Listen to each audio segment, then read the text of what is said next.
Hi, everybody. Welcome to Love Makes a Way. We were able to sit down today with Chazn Bradford, who shared not only his amazing accomplishments in the music industry, but also his family story. And we're really excited for you guys to hear it. Join us right now as we are able to talk with him. You are listening to Love Makes a Way with Jennifer Hoffman, founder and president of Life Options Network, and Beth Reynolds. On this podcast, we discuss overcoming through Christ and how we as the church can create a culture of life. We are so glad you are with us today. Hi, everybody, and welcome back to Love Makes a Way. We are so honored today to have an amazing artist with us, Chazn Bradford. He's been in the music industry now for a very long time. He has records, he's done singles, and I actually met him just recently, and we're so excited. He's coming to HOPEFEST, which is going to be amazing. Woo-woo. Yes, we're going to support all the moms and kids and families we can. So thank you for being with us today. Heck yeah. Thank you guys for having me. It's an honor. I love unity and community and just helping out where I can. Yeah, we're all about that too. So fun. So tell us, how did you get started in the music industry? Yeah. So honestly, growing up, I have a musical family. So my grandmother was a music director for different like companies and a church. For her church, every church she was a part of, she was the music director. That's amazing. Yeah. So she was doing like all the shows, like all the presentations and the shows and the worship time. And, you know, growing up in church, you're there Sunday, Wednesday, Friday, every sometimes day. Saturday, you know. So when I was 2, they figured out that I was dancing and singing, you know, the songs we were listening to.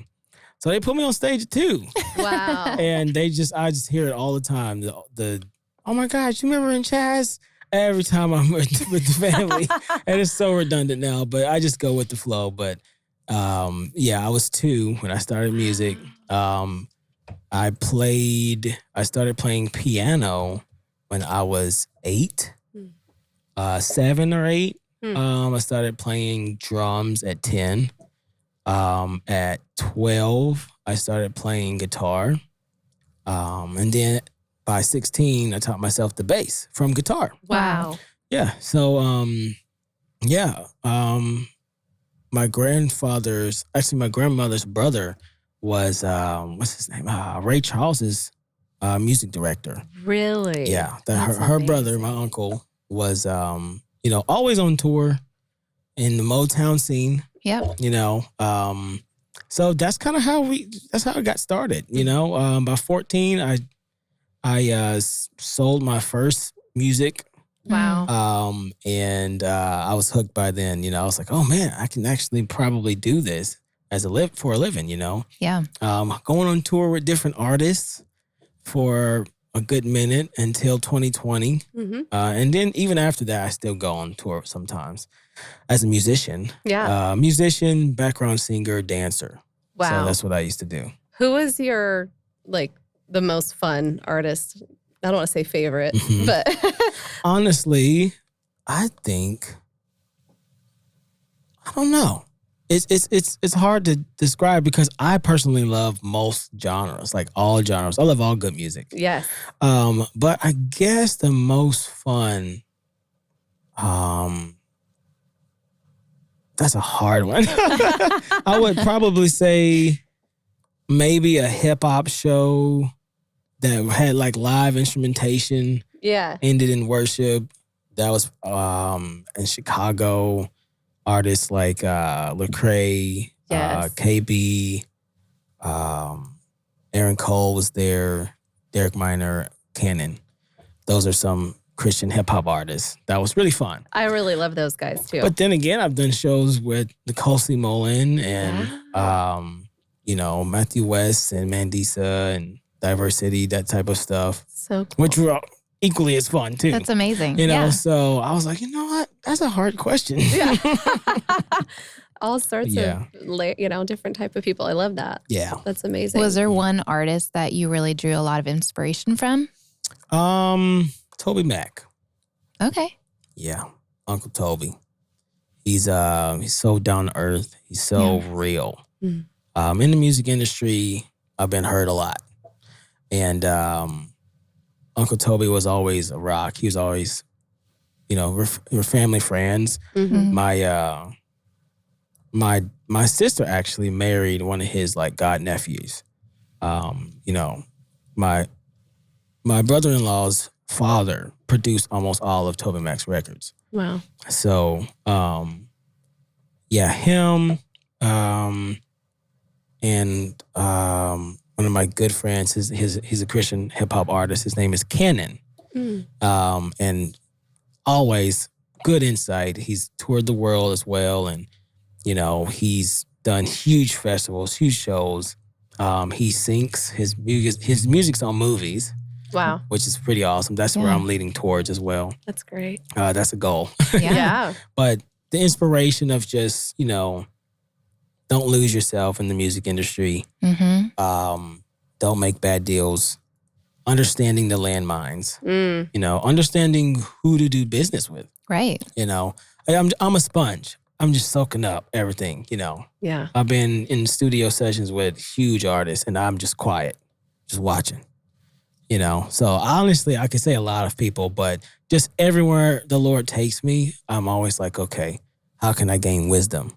Yeah. That's So great. when I do this is actually like college. Mm-hmm. And when it's my turn, it's like, leaving college, I guess you can say. You get to lead someone else, Yes. which will be awesome. Yes. I help people learn what I learned from other people, Sure. other greats. What would you change in the music industry if you could change anything? What would it be? The spirit of unity. I love that. It's the spirit of what can you do to me or do for me? Gimme. Right. I would change that. Yeah. Oh, it's so bad. That's rough. It's so bad. And in certain cities, it's the whole city. Mm. I'm not going to name any names, but it's the whole city. Sure. And everyone's walking around like zombies. Yeah. Unless, you can do something for me? It's never genuine. Yeah. So when I do find those real, genuine people, I cherish them. It's beautiful. Yeah. Well, I noticed you did a lot of nonprofit work. Oh, yeah? Too. Mm-hmm. So Every Saturday. So cool. So talk about that. Tell us about that nonprofit work that you do. Yeah. So that kind of leads into a little synopsis, a little bit of my father's life. I love it. I grew up in nonprofit work or ministry work. We're like missionaries at home. Awesome. So my father, almost died. The last day he was supposed to be alive. Someone else died, giving him the kidney to stay alive. Wow. Yeah. It was that Wow. close. I was 5, Wow. 4. I remember everything. Wow. But when that happened, he loses his job. He gets put on disabilities. He's on dialysis. Both kidneys fail him. Wow. And we go from living to, not poor, but like middle class. Mhm. Like we didn't really, okay living. Yeah. To now, my dad can't work. Mom has to, leave college. And, we go straight into the projects, like low income house living. And everywhere, we look, everyone's, longing for food and longing for love, really. Yeah. Wow. Someone to care about them, and it's that same gimme. And it's just bad, it's bad. It's bad everywhere. I'm sorry. Yeah. But it started with, he says the Lord, him and my mother had a dream or something. That's why I said on our phone call, you're like, I know it sounds weird, but I had a dream that you're supposed to get more rappers. And I'm like, hey, Come I on. did. I'm on the same page with you. 'Cause Yeah. I believe in Joseph Yes. and Daniel. Yep. Let's go. Yeah. So, God still talks and dreams. for Oh, sure. yes. Oh, yes. Mhm. And he will confirm through those dreams and other people who never heard about that dream. Yeah. Yeah. You know what I mean? But anyways, I digress. So good. So that's kind of how it got started. We're just all my friends everywhere I grew up. I always had this gift to lead. Mm. And later on, I learned that my name actually means leader. Wow. The leader. And then later on, after doing music my whole life, I learned that it means leader of music. Hey, that's Or cool. in Hebrew, it's leader of worship. Yeah. That's powerful. So I didn't even know that until I was like 18. I want to do a little bit of more research. Yeah. Did your mama know that when she No. named you? That's did not just know. prophetic right there. It's That's just just prophetic. like the Lord knew. She didn't know. She didn't even know the name couldn't even be searched. Wow. She just said, this sounds good. She said the Lord told me to name him that. Wow. That's what she always says. So, Mm.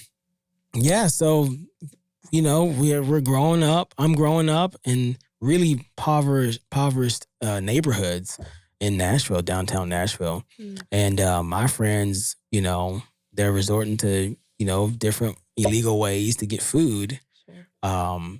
But every time you come around my family's house, we're giving out. It starts with candy. Every time you come over, you get candy.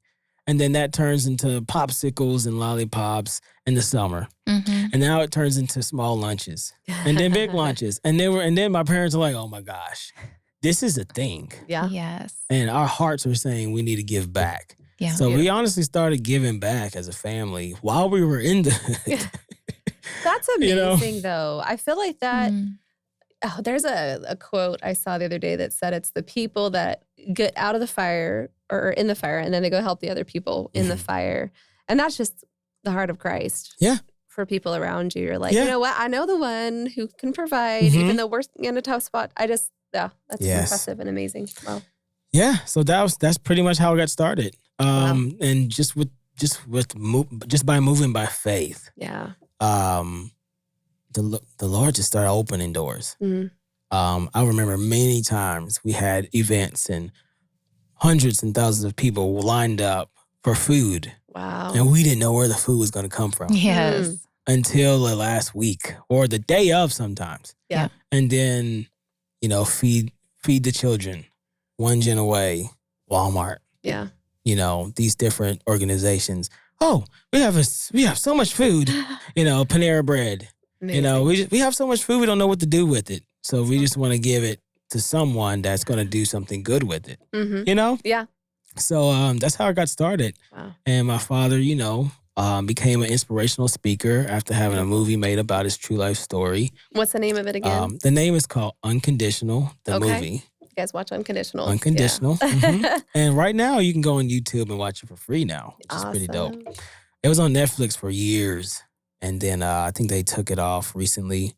And now you can watch it for free. That's amazing. But he just started touring as an inspirational speaker from the movie. And that kind of opened more opportunities to give. So that's the story of that. Wow. It really sounds like your family has supported you, like really come up under you and helped you fly. Yeah, I would be nothing without my family and God, Yeah. to be honest. Well, earlier you were telling me a little bit about your family Mhm. and about your kids, which I love. I'd love to hear a little bit more about that and how you really balance, even going on tour, making music, and also being like an awesome dad. Yeah, so time management, to be quite honest. I believe in biblical values. I believe in traditional values as well. I believe that as the man of the house, I'm supposed to know everything that's going on. Mm-hmm. I'm supposed to understand how my wife is feeling every day. Right. I'm supposed to understand how, she's processing things and how, you know what I mean? I need to be on my P's and Q's every day. Yeah. That's my other job. I take my job as a husband very seriously. Yeah. And then I take my job as a father very seriously. The Bible says train your kids up the way they should go. So that's my goal as a father. I look through every kid and say, oh, this is a gift. Okay, let me cultivate that gift. Let me help grow that gift. Oh, this kid has this gift. Okay, let me try to figure out how I can train this kid up so their gifts will make room for him and bring them before great men. You know, I want the best for my kids. So our day probably looks like we wake up, you know, mom makes dinner, and then she takes them to school. Most of it's backbone, my wife's backbone. Okay, most of it is she's a super mom. Yes. Because you know her main job is working through Elijah's heart. That's amazing. Working for Elijah's heart, I guess you can say. So she's done a lot with Elijah's heart, and when she's not doing that, she's being super mom. You know, school helps a little bit because now 6 kids is 2 kids for most of the day. Yeah. That is part of it. Yeah. But she does have a 2-year-old and a 4-year-old at the house at all times. Yeah. You know, so I'm also a dog trainer and I train people in martial arts and fitness, self-defense. So very, very structured in my household. So this is like cleanup time. There's eating times. There's fun times. There's TV times. All right, I'm taking away the TV. Let's do something, use your brain. Yes. You know? That's kind of how it works, you know? Every kid has their chores. We learn responsibility early in my house. My kids are very independent, and I train up independence. So they're not so codependent on mama when I'm gone, which helps her with stress levels. Yes. Because, again, after school, after she picks up all of the kids, now, again, you have 6 kids, and it could be a madhouse. There was no structure. Yeah. Yeah, so that's how we juggle it. When I get home, we have fun time, daddy time, and then it's time to eat, and then it's time to clean up, and then it's time to wind down and get ready for bed. Yeah. That's great. I saw your Instagram, and I was like, yes, you had this post really admonishing fathers to be legit dads. Yeah. And this is the list of what a father is. Yeah. And I was just like, because, you know, I work with a lot of moms. Exactly. And dads decide to not be in the picture. Yes. They decide to walk away. Yes. And there are dads that are trying. They're just having a hard go. Yeah. But a majority of the time, what we're dealing with is dad's not there. Exactly. So we need men like you to say, listen, this is what it is. Right. And I think now more than ever, because culture's so gone the opposite, it's like, no, we actually do need strong, good, godly men who are like, actually, I'm in it with her. Yeah. And yes, I have a career and all these other things, but we're doing this thing together. And I'm leading the home. Yes. Yes. Yeah. So Oh, yes. Oh, yes. That's a big thing for me. Yeah. Even when I was a new dad, a first dad, part of my testimony is before I was married, I had my kid. My wife was just my girlfriend then. And the Lord told me that's my wife through my kid. And I said, I won't be like my cousins, like some of my uncles, like my friends that I see. I'm not going to be that dad. I want to step up and, you know, be the father that, you know, I believe God wants me to be. You know what I mean? Oh, yeah, absolutely. And ever since then, ironically, the Lord has used me in different situations to inspire other guys, you know, and it's been like that ever since I had a kid. That's amazing. Yeah. Wow. Well, I loved your single, Never Lost. Thank you. I was like in my car listening to it, like, I like blared it up for my kids today. Yeah, thank you. So they're like all about it right now. Yeah. So yeah, you guys have to check out his music. Thank you. It's really, really inspirational. And we're just like so excited to have you at HOPEFEST and to have you as part of this. And with you know, Life Options Network, you know, Elijah's Heart, we talked about, you know, possibly being able to possibly help some of the moms there. We'll see. Let's do it. It'd be kind of cool. That's no problem. Yeah, you know, and one of the things I think people don't always recognize, because you talked about it's everywhere. Yeah. And this is something I run into in my work. You know, there's, when you aren't around it and you're kind of in a comfortable setup, Yeah. And you just don't see it. Man, Yeah. there's just so many people Yeah. everywhere in America that need help. Everywhere. And so thank you again for what you and your family do. And thank you. Yeah, it's going to be awesome. So we're grateful for having you on today. Hey, it's a joy and it's an honor and a privilege. Yeah. Thank you so much. Okay, you guys, so check out Chazn Bradford. He's on Spotify. He's on Apple. You guys can, he's got great music. So go check it out. And we will look forward to having you at HOPEFEST. Thank you very much. Yeah. Thank you for joining us on Love Makes a Way with Jennifer Hoffman and Beth Reynolds. If you would like to give to Life Options Network, you can click on the QR code. Also, don't forget to like and subscribe. We'll see you next time.